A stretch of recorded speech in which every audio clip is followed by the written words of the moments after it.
my channel, I do cooking and baking from scratch, canning and dehydrating videos. If that interests you, feel free to subscribe to the channel and hit the notification bell to be notified when I upload my next video. I'm sure you'll love it. Today we're participating in the 12 Days of Christmas Cookies sponsored by C&C Farm. I'll leave a link to that channel and all the other channels down in the description box below, and also the playlist for your watching calorie-free enjoyment. We all need inspiration once in a while, and this collaboration will help you with just that. I love certain cookies every year that I grew up on, like Pennsylvania Dutch Sand Tarts or my mom's ABC cookies. And then there's the Michigan Rock cookies that I started making last year. They are so good. But anyway, drop a comment down below and let me know what your favorite cookie is and what might be a unique cookie to you that maybe no one else has heard of. I would love to hear from you. So let's get to baking, shall we?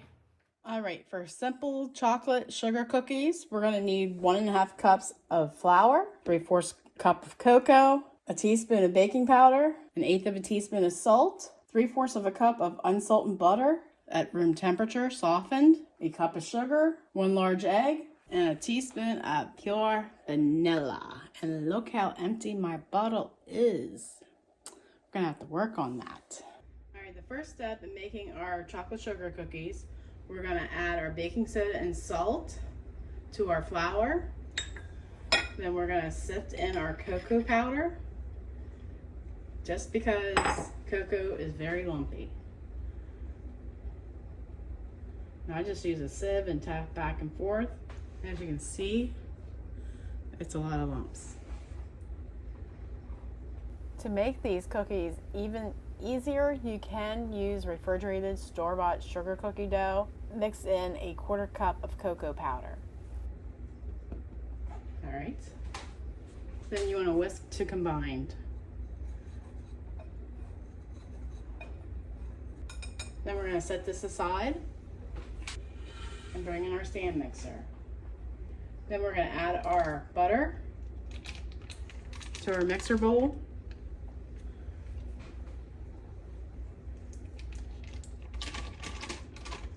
The 1.5 sticks, or 3/4 of a cup. Then we're going to add our 1 cup of sugar. Then we're going to beat this for 2 minutes.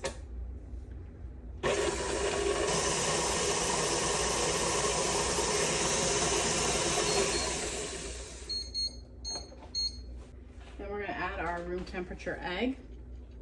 And since I didn't read the instructions before we got started, in order to achieve a room temperature egg, you just put it in warm water for 10 minutes and it's fine. So we'll add the egg and beat it for another 2 minutes.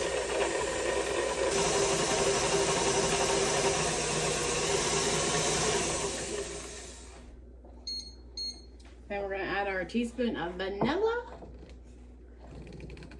If I can get the cap off.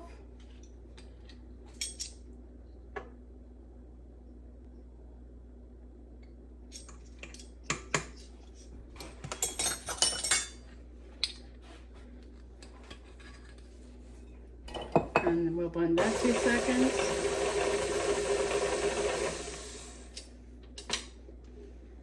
Then we're gonna slowly add our flour and the rest of the dry ingredients.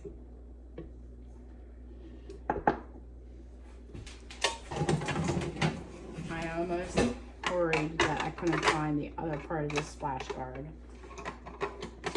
There we go.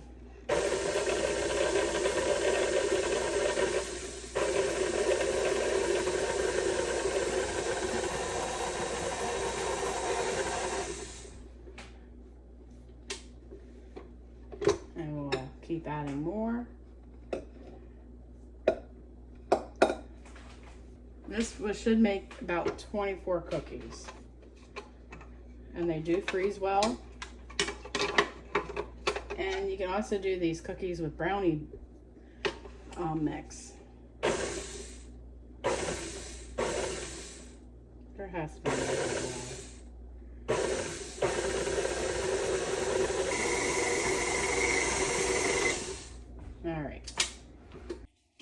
Got my mini muffin pan. And we're just gonna, you don't want to over mix the dough, so I would just take it off there. All right, we'll get rid of the mixer.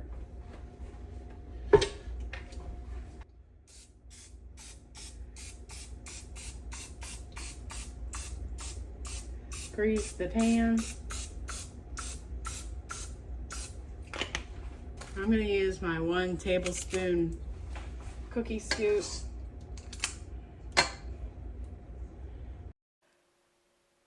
You want to shape the cookie dough into round balls, and we're going to toss it into white sugar. I would say about a 1/4 cup of sugar in a bowl. Bake the sugar cookies at 375 for 11 to 13 minutes.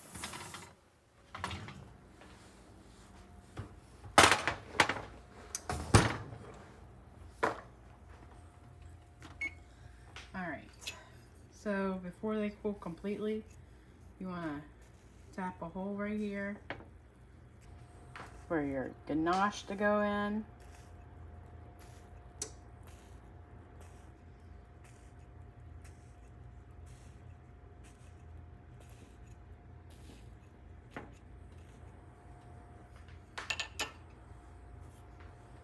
And we'll let these cool. And all you have to do to get them out is take your knife and slide it down, and they pop right out. I would recommend them letting set for 2 minutes. For the ganache, you're going to need 2 tablespoons of powdered hot chocolate, a cup of semi-sweet chocolate chips, 1/2 cup of heavy whipping cream, and a 1/4 teaspoon of peppermint extract. And this is how you make a basic ganache. Hot cream and chocolate chips stirred together. We're going to add our cream to a double boiler. This is just my mother-in-law coming through in me, because I would be hesitant to put it inside a pot, just because you just don't want it to get over boiling. We're going to slowly bring this up to a hot enough temperature that our chocolate chips will melt in it.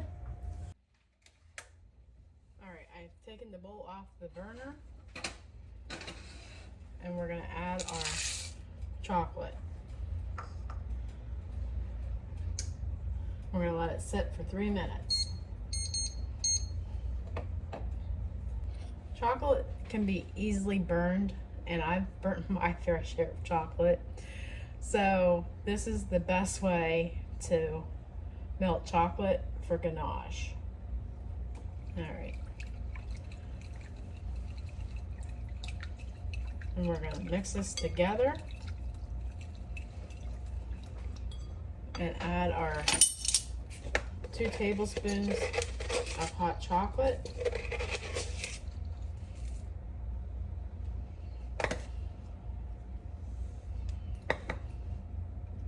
And our extract of peppermint.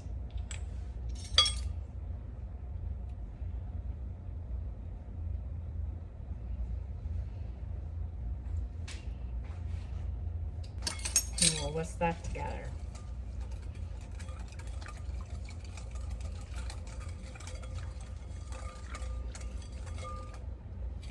And we'll let this cool. And in hindsight of making this video, I learned that I should have made the ganache the day before for it to set up properly, because it just wouldn't come together for me and I got frustrated. So wait 24 hours. Alright. So let's just pour some of this in there. And I think I forgot to measure the cream. Because it should not be this runny. But we're going to go with it, because I'm not wasting any more chocolate. Alright, we're just going to pour it in and hit the set up.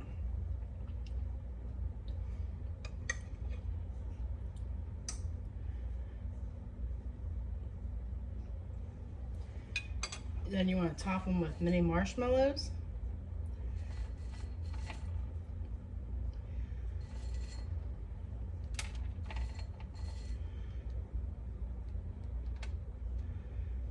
in your crushed candy cane.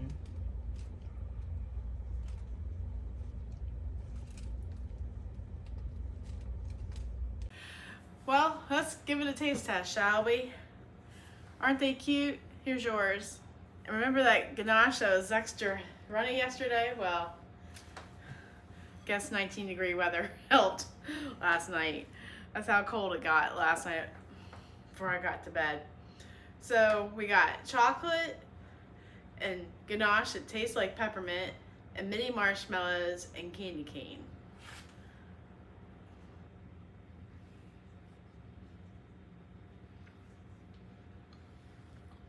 Yeah. They're so easy to make, and if you like peppermint and chocolate, they do it for you. And since we got all this ganache here, do you blame me?